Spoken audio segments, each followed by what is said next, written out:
Welkom by die erediens vir die NG Kerk van Karasburg. Dit is vir Sondag 21 Januarie 2024, waar ons ook met 'n nuwe reeks begin. Ek hoop dit gaan vir u tot seën wees en ek hoop dit gaan vir u ook help in u Christelike lewe. Maar voordat ons daarby kom ons bid net eers saam. Ons Hemelse Vader, baie dankie vir u liefde, u genade, maar ook vir u lering wat u vir ons gee. Deur u woord en deur u Gees wat in ons woon en werk. Mag vandag se boodskap, Here, ook vir ons weer kom seën en help op hierdie pad. En dit bid ons in Jesus Christus se naam. Amen. Soos ek gesê het, ons begin dan vandag 'n nuwe reeks wat ek noem praktiese Christendom, waarin ons gaan kyk na alledaagse dinge waarmee ons te doen kry. En dan ook kyk ons na wat die Bybel daaroor te sê het, want dan weet ons hoe ons veronderstel is om op te tree teenoor hierdie dinge en hoe om temptasies te weerstaan wat baie keer oor ons pad kom. Vandag se tema is dan drank. Kom ons gaan ons teksverse toe. Ons gaan saam lees Psalm 104 vers 10 tot 15, as ook Spreuke 20 vers 1 en dan Spreuke 23 vers 29 tot 35. Kom ons lees dit saam. Dit is U wat fonteine laat ontstaan in die spruite, tussen berge vloei dit deur, en gee al die diere van die veld water. Die wilde donkies les hulle dors. Langs die strome is die voëls van die hemel tuis, tussen die digte blare sing hulle. U is die een wat die berge laat drink uit sy bokamers. Uit die vrug van die arbeid word die aarde versadig. Dit is U wat gras laat groei vir die vee en plante vir die mense om te verbou, om die voedsel uit die aarde voort te bring. Wyn wat 'n mens se hart bly maak, olie om die gesig mee blink te maak, en brood wat 'n mens se hart versterk. En dan ons tweede teksvers, Spreuke 20 vers 1, die wyn is 'n spotter, en sterk drank 'n lawaaimaker. Elkeen wat daarvan slinger, is nie wys nie. En dan ons derde teksvers, Spreuke 23. By wie is daar smart? By wie is daar elende? By wie is daar 'n gekuif? By wie is daar klagtes? By wie is daar onnodige wonde? By wie is daar bloedbelope oë? Dit is by hulle wat agterbly by die wyn, by hulle wat ingaan om gemengde wyn te bly proe. Moenie na wyn kyk, wanneer dit rooi skyn sy glans in die beker gee nie, dit vloei te glad af. Agterna pik dit soos 'n slang en spuit gif soos 'n kobra. Dan sien jou oë vreemde goed en jou hart praat verdorwe dinge. Jy sal wees soos een wat lê op die top van 'n skip se takelwerk. Jy sal dink, hulle het my geslaan, maar ek het geen pyn gevoel nie. Hulle het my afgeransel, maar ek het niks gemerk nie. Wanneer word ek wakker? Ek wil dit weer gaan soek. Ons lees tot sover. Nou hierdie is 'n paar baie interessante teksverse wat ons so 'n bietjie insig gee in wat die Bybel dink oor drank. Maar wanneer ons praat van drank in die Bybel, moet ons eers gaan kyk na die woord of woorde wat spesifiek gebruik word in die Bybel, sodat ons seker is waarvan ons praat. Want daar is groepe wat baie keer wil beweer, eintlik maar sonder dat hulle werklik na die brontekste gaan kyk, dat die Bybel nie eintlik van alkoholiese wyn noodwendig praat nie, maar net van vrugtesap. Nou daar is in Hebreëus wel 2, miskien 3 woorde wat na druiwesap kan verwys, maar die een kan ook beteken 'n nuwe soet wyn. So dan is jy ook nie altyd seker of dit alkoholies was of nie. Maar daai woord word net 5 keer in die Bybel gebruik uit die meer as 200 kere wat daar na wyn verwys word.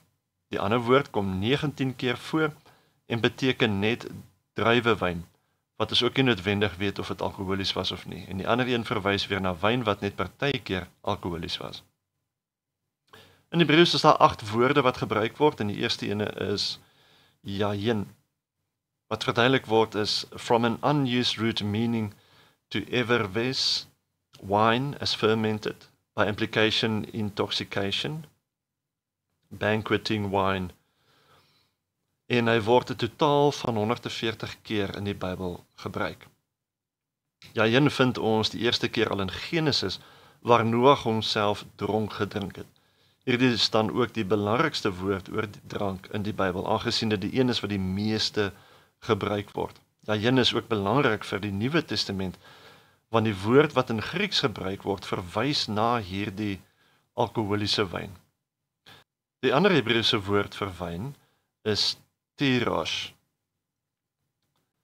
from the sense of expulsion, must or fresh grape juice. By implication, fermented wine, rarely used. En hy word 38 keer in die Bybel gebruik. Dan is daar ook shekar, an intoxication that is intensely alcoholic liquor, strong drink. Hy word 'n totaal van 23 keer gebruik.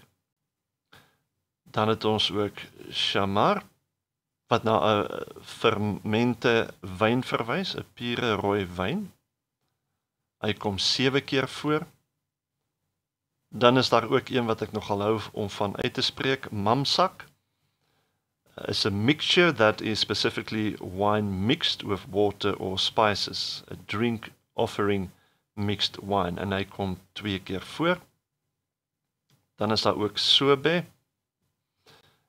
potation, correctly wine or abstractly carousal, drink drunken wine, en hy kom 3 keer voor. Dan het ons ook asis, must or fresh grape juice, as just trodden out, juice, new sweet wine, en hy word 5 keer gebruik, en meestal met ander woorde spesifiek gebruik vir 'n soort van 'n vrugtesap voordat hy nog begin ferment. Dan het ons ook enab, from an unused root, probably meaning to bear fruit, a grape, ripe grape or wine. En hy kom 19 keer voor.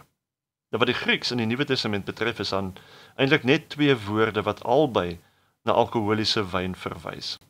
Naamlik ainos, die primêre woord wat eintlik van die Hebreëse woord afkom, wat wyn beteken, en hy word 33 keer gebruik. En dan glyukos, wat net 1 keer voorkom en verwys na 'n soet wyn, of dan spesifiek na 'n vars sap. En dit kom in Handelinge 2 vers 13 voor, wat verwys na die disippels wat in verskillende tale begin praat het, en toe sê die ander mense, van hulle die volgende, ander weer het spottend gesê, hulle is vol soetwyn. So as ons dus na hierdie woorde kyk, dan besef ons dat die wyn en sterk drank waarvan die Bybel praat, was alkoholies meeste van die tyd. En veral in die Nuwe Testament is al die woorde wat vir wyn gebruik, alkoholies van aard. Dit beteken dat die 600 liter wat Jesus in wyn verander het, was ook alkoholies van wyn. Dit behoort julle alreeds 'n aanleiding te gee van wat die Bybel dink oor drank. In Psalm 104 wat ons vandag gelees het, kom dit baie duidelik voor dat drank self nie verkeerd is nie. Maar uit die ander gedeeltes waarvan ons ook 2 gedeeltes gelees het, uit Spreuke, maak dit baie duidelik dat die Bybel wel 'n probleem het met die nagevolge van te veel drank. En hierdie is baie belangrik. En hier is die rede dan daarvoor. God het vir Adam en Eva geskep met vrye wil. Hulle kon self besluit wat om te doen. Die oomblik wat hulle egter besluit het om te sondig, het hulle vrye wil verloor deur dit ondergeskik aan sonde te maak. So elke mens wat sedertdien gebore word, sy vrye wil word oorheers deur die sondige natuur. En dis hoekom ons die term gebruik dat ons dus slawe van die sonde is. Wanneer ons wedergebore word deur Jesus as ons verlosser aan te neem, word ons verlos van hierdie slawerny. Dit beteken ons kry ons vrye wil terug wat nie meer deur die sonde dan beheer word nie. En met die krag van die Heilige Gees kan ons dus nou in oorwinning leef. 2 Timoteus 1 vers 7 onderstreep hierdie gedagte wanneer dit onder andere sê dat ons dus nou 'n gees gekry het van selfbeheersing. Selfbeheersing. En hierdie is die probleem met te veel drank.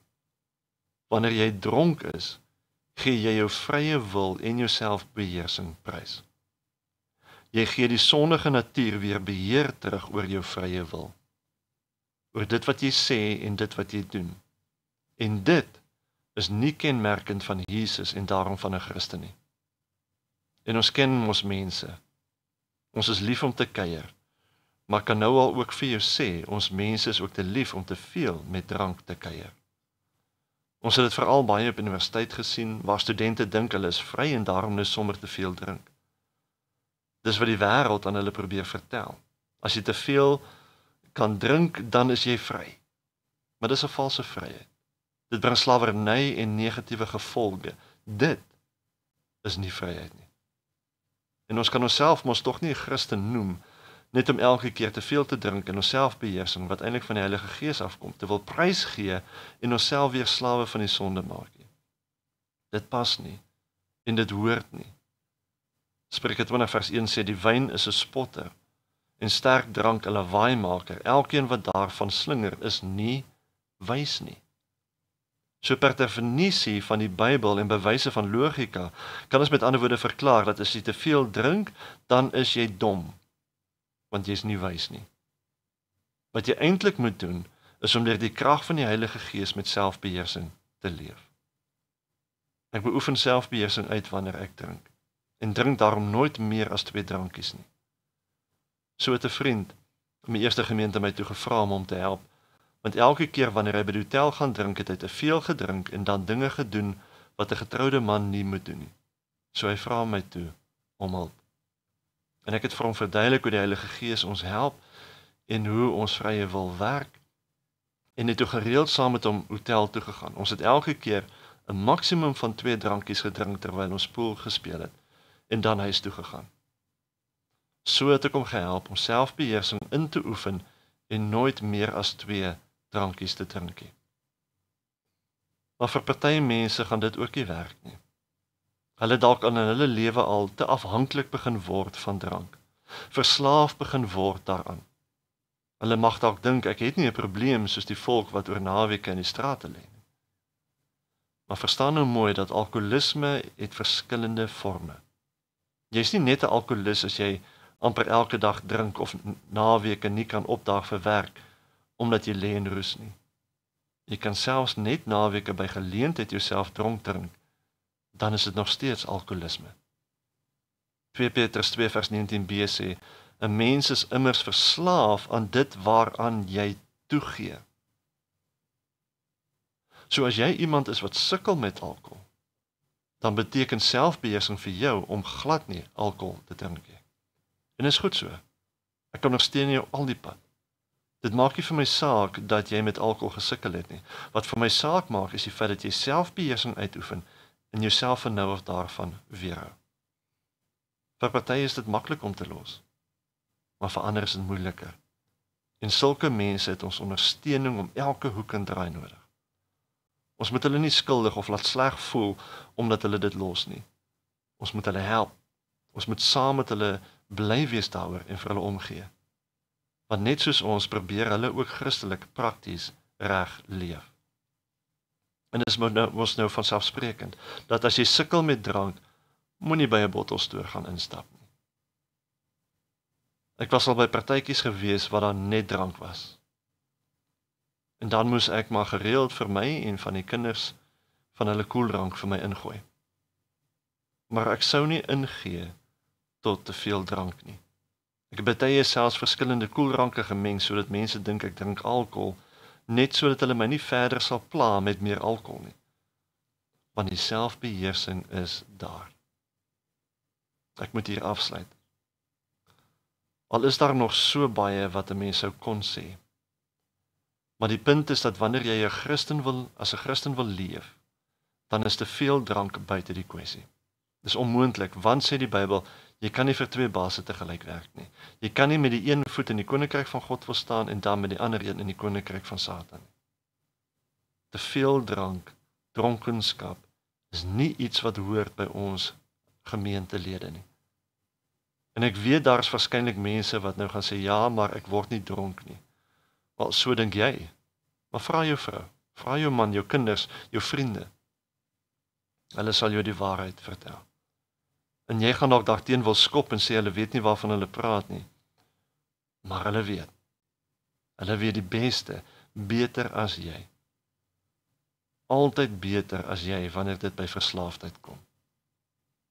'n Lewe van dronkenskap, selfs al is dit net by partytjies, is nie die lewe waartoe Jesus ons roep nie.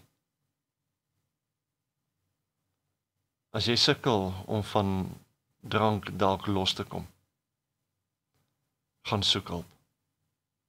Daar is mense wat opgelei is om ons te help, om ons by te staan. As jy sukkel is om los te kom daarvan, vra hulp ook by die mense rondom jou wat vir jou omgee, dat hulle vir jou bid en jou bystaan en jou help om los te kom daarvan. Hierdie is nie 'n pad wat 'n mens alleen dan moet stap nie.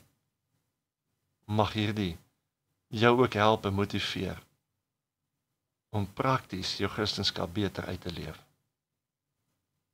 Amen. Kom ons bid saam. Ons Hemelse Vader, ons eer U, ons loof U vir wie U is en wat U ook vir ons doen. En baie dankie Here ook vir hierdie riglyne wat U vir ons gee deur U woord.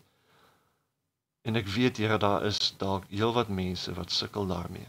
Heelwat mense wat dit nie reg kan hanteer nie. En vir wie drank dalk 'n probleem is. Al dink hulle dalk dit is nie so nie. Help hulle om te verstaan, maar gee ook vir elkeen deur U Heilige Gees die krag om selfbeheersing uit te oefen, op watter manier ook al. Dit bid ek in die naam van Jesus Christus, ons Here. Amen. Ontvang dan nou die seën van die Here. Mag die Here jou bystaan in jou tye van versoeking. Mag die Here jou versterk in jou geloof en mag jy leef vanuit die selfbeheersing wat die Heilige Gees jou gee. Amen.